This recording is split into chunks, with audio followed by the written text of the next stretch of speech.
I work at a language school in Prague. Last month, this American woman interrupted my colleague's class to announce that we needed to change how we teach Czech grammar because gendered nouns are problematic. She'd been in the country for 3 weeks. My colleague, who has a PhD in linguistics and has taught here for 15 years, stared at her. The woman pulled out a printed document titled Gender-Inclusive Language Framework for Czech Educational Institutions that she'd written on the plane. She wanted us to implement it immediately. She said Czech students needed to learn they/them in Czech, which doesn't exist in our grammar system, and that defaulting to masculine plural forms when addressing mixed groups perpetuates patriarchy. When my colleague explained that Czech grammar has worked this way for centuries and that gendered nouns include everything from tables to clouds, not just people, the woman said that was exactly the problem. She insisted we were complicit in systemic oppression if we didn't adopt her framework. She said American universities had already figured this out and we were behind. The woman started contacting parents, telling them their children were being taught outdated, sexist language patterns. 3 parents withdrew their kids. Our director had to send an email explaining how Czech grammar actually works. I manage a cafe in Buenos Aires. This American guy comes in every morning and orders coffee. One day, he asked why our bathroom signs say damas and caballeros instead of something gender-neutral. I told him that's just Spanish. He said it's exclusionary and showed me an article about how some American universities replaced gendered bathroom signs with symbols. He offered to design new signs for us, free of charge, with just circles and triangles. When I thanked him but declined, he said I was missing an opportunity to be progressive. He started a petition online calling our cafe out for refusing to adopt inclusive practices. We're a neighborhood spot that's been here since 1952. My grandmother opened it. Suddenly we had Americans writing reviews saying we're discriminatory because of our bathroom signs. The guy said Buenos Aires could learn from Portland. My city is 2.9 million people with a cafe culture older than his country. But sure, Portland has it figured out. I work reception at a hotel in Mumbai. An American couple checked in and asked if we had a people of color staff member they could speak to about local customs because they didn't want to rely on white colonial perspectives. I'm Indian. I was standing right there. They were looking past me, scanning the lobby. When I told them I could help, they seemed uncomfortable, like they'd expected someone darker. They asked if I identified as a person of color. I said I'm Maharashtrian. They looked confused. The husbands said they'd taken a diversity training course before traveling and wanted to be respectful. They asked if it was okay to eat Indian food or if that was cultural appropriation. I said we'd be thrilled if they ate our food. That's why restaurants exist. They seemed disappointed, like they'd wanted permission to feel guilty about it. They asked if I felt represented in Bollywood films. I said I just like movies. They spent the whole week trying to discuss colonialism with everyone they met instead of just enjoying Mumbai. On checkout, they left a Yelp review saying our staff needed cultural competency training to better serve conscious travelers. I'm a taxi driver in Istanbul. 3 months ago, I picked up this American woman at the airport. She immediately asked if I was comfortable with her sitting in the front seat because she didn't want to perpetuate gender hierarchies by sitting in the back. In Turkey, passengers usually sit in the back. It's not about hierarchy. It's just where you sit in a taxi. I told her the back was fine, but she insisted the front seat made a statement about equality. She buckled in next to me and started explaining how in America, they're rethinking all these outdated social structures. I drive a taxi. I wasn't thinking about social structures. I was thinking about traffic. Halfway to her hotel, she asked if Turkish men feel threatened by assertive women.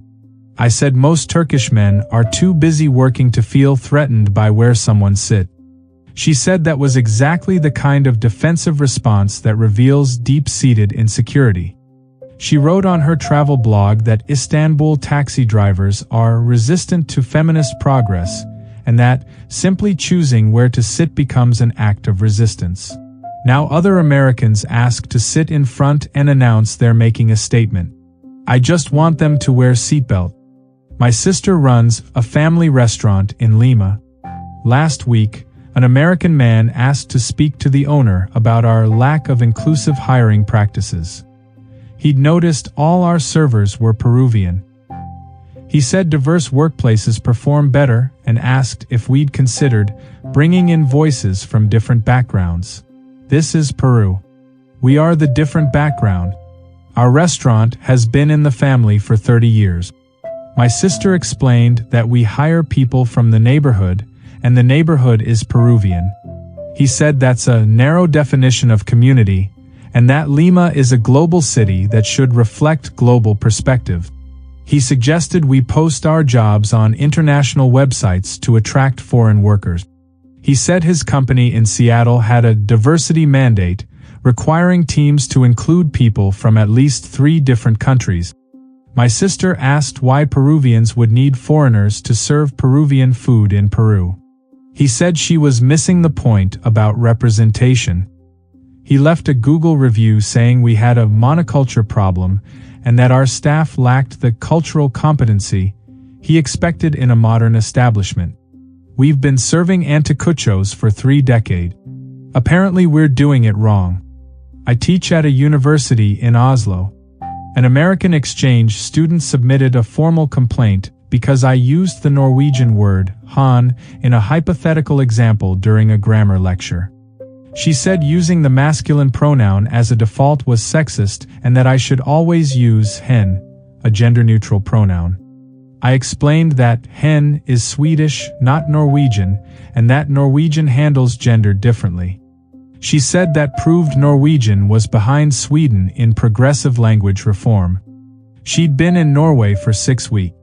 During the next class, she interrupted to correct my Norwegian, telling other students they shouldn't use han unless they were specifically referring to a man.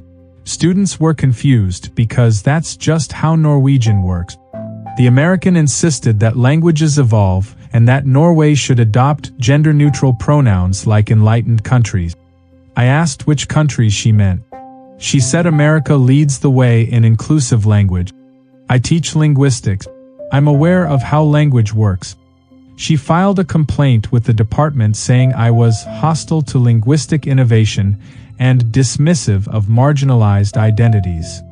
My department chair had to explain to her that professors generally teach in the language of the country where the university is located. I work at a community center in Nairobi. An American volunteer showed up and immediately started critiquing how we run our youth programs.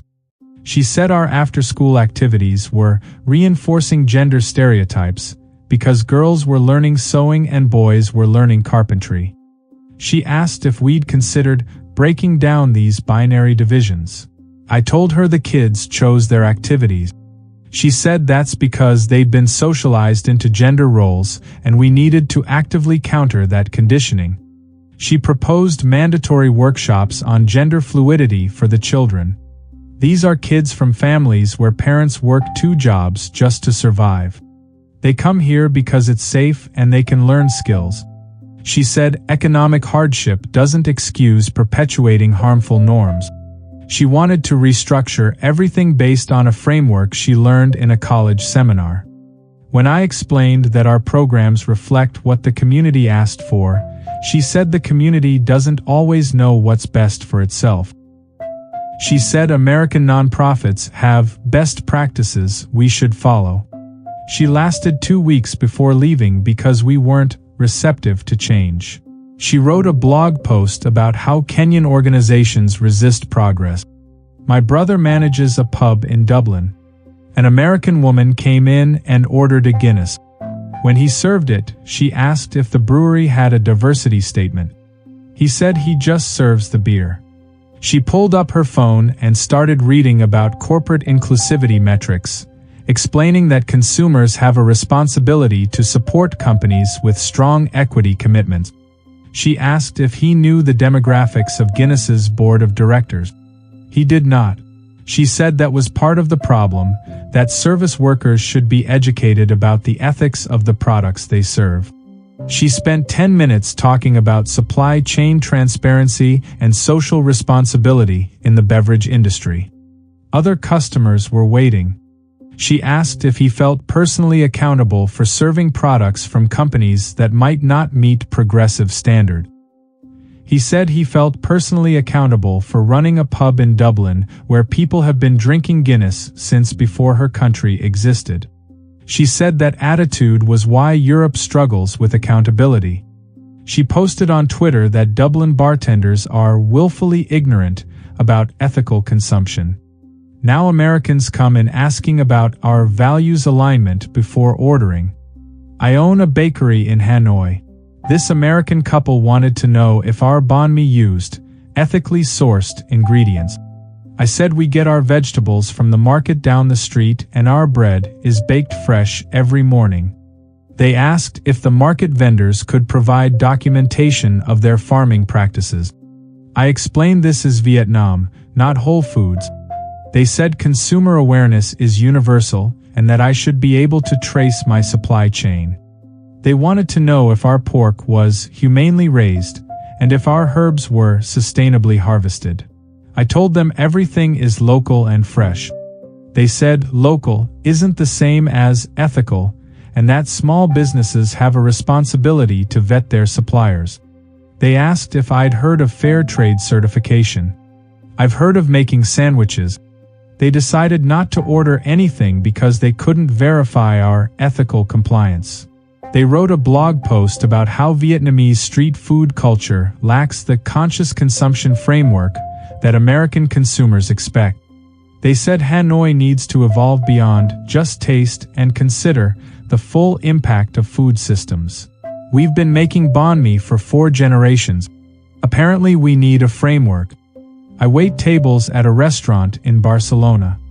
An American man asked to see our menu before sitting down, which is normal. Then he asked if we had nutritional information for every dish because he was tracking his macros. We're a tapas place. We serve small plates. Counting macros doesn't really work with our concept. He said American restaurants are required to provide calorie counts and that Spain should adopt similar transparency laws. I explained that our chef adjusts recipes based on what's fresh, so nutritional content varies. He said that's exactly why we need standardized measurement. He asked if we could weigh his portions so he could calculate his intake accurately. I told him we don't have a scale in the dining room. He said that's a customer service failure. He pulled out a portable food scale from his bag and asked if we minded him weighing his own food at the table. He said his nutritional coach recommended he advocate for transparency wherever he travels. When I brought his patatas bravas, he weighed them and logged everything into an app. Other diners were staring. He left a review saying we were dismissive of health-conscious customers and that Barcelona's dining culture prioritizes tradition over wellness. We've been serving tapas since 1985. Apparently we're behind. I manage a pizzeria in Naples. American tourists keep asking if we offer gluten-free crust made with cauliflower or if we can substitute vegan cheese. One woman asked if our pizza dough was inflammatory because she'd read that Italian wheat has higher gluten content than American wheat. I told her our dough recipe is from 1952, my nonno's recipe. She said that's the problem, that traditional food culture doesn't account for modern dietary science. She wanted me to explain the glycemic index of our dough. I make pizza. She said American pizzerias have adapted to health trends and that Naples, as the birthplace of pizza, should lead innovation. She asked if we'd considered offering a clean eating menu section. When I said we just make traditional Neapolitan pizza, she said I was being defensive about legitimate customer need. She posted on Instagram that Neapolitan pizzerias are stuck in the past and resistant to dietary inclusivity. She said American pizza culture has evolved beyond Italy's. We invented pizza. Apparently we're doing it wrong now. I work at a train station in Brussels. An American asked me why our announcements aren't in English since everyone speaks English anyway. I explained we announce in French, Dutch, and English because Belgium has 3 official languages. He said that's inefficient and that Europe should standardize on English to simplify things for travelers. I pointed out that millions of Belgians speak French and Dutch as their first languages. He said they should be bilingual anyway for the global economy. He asked why we cling to regional languages when English is the language of business. I said because there are languages. He said Americans are just more practical about communication and that Europeans are too sentimental about preservation. He missed his train while lecturing me about linguistic efficiency. Later he complained on TripAdvisor that European transit systems are unnecessarily complicated for English speakers. He said Brussels could learn from American customer service standard. Our train station opened in 1952 and serves 3 language communities. But sure, we should redesign it for tourists who've been here 3 days. My uncle drives a tuk-tuk in Bangkok.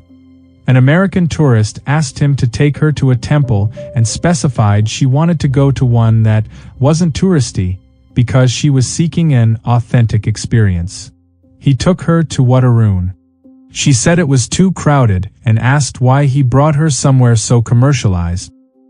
He explained it's one of Bangkok's most important temples and people come to worship, not perform for tourists. She said that proves Bangkok has a tourist trap problem. She wanted him to take her somewhere real, where Thai people actually go. He tried 3 different temples. At each one, she said it felt staged or was disappointed that monks were just going about their business instead of offering her spiritual guidance. She asked if there was a temple specifically for people on a journey of self-discovery. He suggested she might enjoy a yoga studio.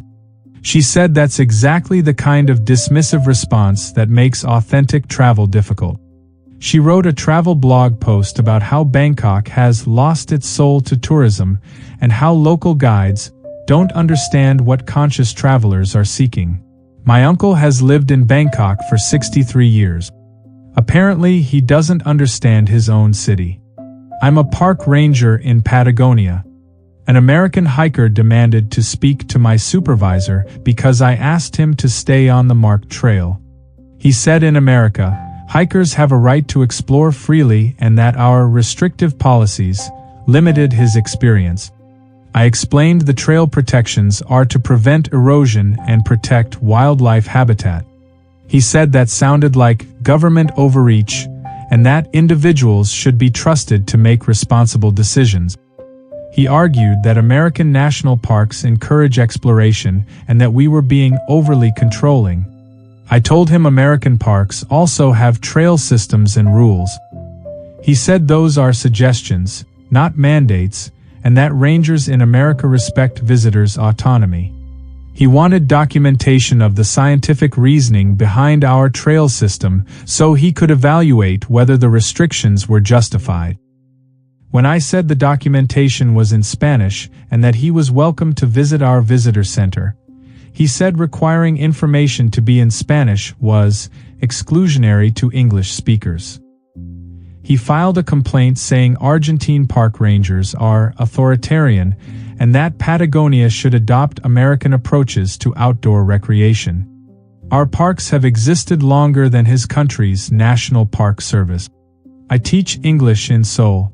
An American student teacher arrived through an exchange program and immediately started correcting my teaching method. She said I was too focused on grammar and that American ESL pedagogy emphasizes communicative competence over accuracy. I've been teaching for 12 years. She just finished her certification course. She said Korean students would learn faster with American methods and offered to demonstrate. During her demo lesson, she had students play games where they shouted random English words, which she called building confidence through immersion. My students were confused because they needed to pass university entrance exams that test grammar. When I explained this, she said standardized testing is a flawed system that Korea should abandon. She suggested Korea adopt America's holistic approach to education. After 3 weeks, she complained to the program director that I was resistant to innovative pedagogy and stuck in traditional methods. She wrote a reflection paper arguing that Korean English education is decades behind American approaches. I have students who score higher on English proficiency exams than native speakers. But apparently I'm using outdated method. I manage a bookstore in Melbourne. Last month, an American woman insisted we needed to reorganize our entire literature section to highlight marginalized voices at the front. She said bookstores have a responsibility to center underrepresented authors instead of defaulting to the canon. When I explained we organize books alphabetically by author with featured displays that rotate monthly, she said that perpetuates systemic bias. She suggested we adopt her system where books are categorized by the author's demographic identity. She'd brought a printed proposal. She said American bookstores are leading this transformation and that Australian stores need to catch up. I reminded her that many of our best-selling authors are Indigenous Australian, that our featured display currently highlights First Nations writers, and that we actively promote diverse voices. She said that's performative unless we restructure everything. She stayed for an hour rearranging books until I asked her to stop. She left a review calling us resistant to equity because we wouldn't let a customer redesign our store. My bookstore has been here since 1979, longer than she's been alive. But sure, we need an American who's been in Melbourne for 2 weeks to teach us about inclusion.